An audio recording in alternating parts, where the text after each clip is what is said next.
Joining me now, Randy Evans, a member of the RNC Rules Committee, a former senior advisor for the Newt Gingrich presidential campaign in 2012, and Charlie Spies, former election law counsel for the RNC and chief financial officer for Romney's 2008 presidential campaign. Great to have you both with us. Randy, let me begin with you. Sure. At what point does the cumulative weight of Hillary Clinton's scandals, her failures of judgment, her outright corruption overwhelm her ability to run for the highest office in the land?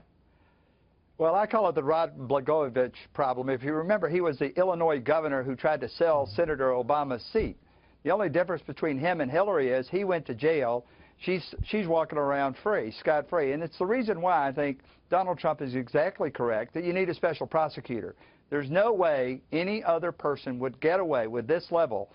One piece of data you left out, there were 16 foreign governments that gave over $170 million to the Secretary. You gave it away. We were going to get to that, Randy. I mean, this doesn't even include foreign governments using the Clinton Foundation ostensibly to influence our presidential elections.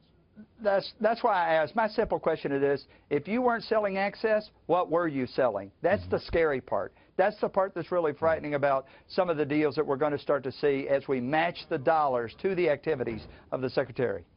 Charlie, there's no question one of the things she was selling was her office. Is there any question in your mind? No, there's not, but this shouldn't be a surprise to anybody who watched the Clintons in the 80s in Arkansas, in the 90s with the Chinese money scandal and selling the Lincoln bedroom. This shouldn't be a surprise to anybody. And the scary thing is she set this up for pay-to-play going forward, too. If you note last week, she named the head of her super PAC, Jennifer Granholm, who runs Correct the Record, which is the super PAC supporting her. She named Granholm the head of her transition team. So if you want anything from the new administration, you know exactly where to give money. Go to Granholm's super PAC, and you've got access to the new administration. And with all of this before us, Donald Trump calling for a special prosecutor, calling her throughout, crooked Hillary, there seems to be such a firewall between Clinton, her obvious misconduct, her obvious, if you were to be the kindest person possible, her failure to meet the high standards one would expect of anyone running for the highest office in the land, between her, this firewall, and the national liberal media, which refuses to hold her accountable, it seems, for a single breach of the public trust. Randy?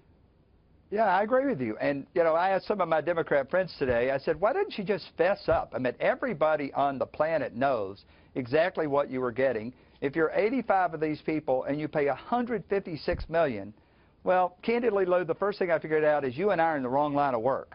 If you could get 85 people to give $156 million, if she's not selling access, what is she selling? And we know that it turns out she was selling access. And the real question at the end of the day, I said, why don't you just fess up? State the obvious. State what everybody else knows is true. And they go, well, she'd have to admit that she's lied. I go, well, what's the big deal there? It would just be another one. Well, yeah, and by the way, I mean, it wouldn't be just another one. It would be another one into all of the lies certified by the director of the FBI before Congress and in his public statements. I mean, this is an FBI, Charlie Spies, this is a woman who is an FBI certified liar. That's true, but the reason that she can't fess up like Randy would like is because this Department of Justice, against Republicans at least, has been aggressive in prosecuting something called honest services fraud, and that's when you're giving government access in return for money. And I think she could have some liability here if she fessed up and admitted the pay-to-play scheme that was going on with her foundation. Yeah, I can't imagine Randy's fantasy about her fessing up. This would be a breach from 30 years of behavior, conduct, and reasonable expectation, I think, Randy.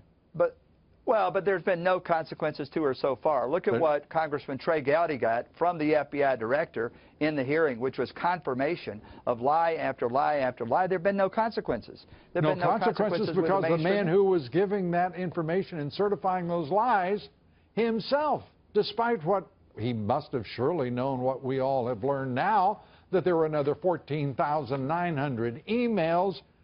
She has lied about the context, the scope, the scale, and the content of those emails, and the director of the FBI, who looks absolutely to me like he was bamboozled, buffaloed, and frankly intimidated by the Clintons, decides not to prosecute.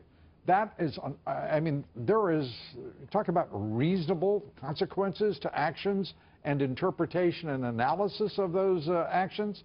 I mean, what are we dealing with here, Charlie? I think that you're going to be happy to hear I agree with Donald Trump.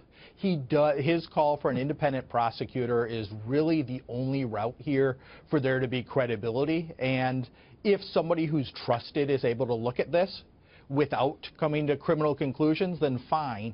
But somebody should be appointed, and they should be appointed quickly. Charlie Spees, when you and I agree, and I'm not going to infer from what you've said that you have decided to join me in voting for Donald Trump, but I think that this is a reasonable bridge toward a brighter future for the nation. Charlie Spees, good to have you with us. Randy Evans, thank you so much. Appreciate it, Thank gentlemen. you.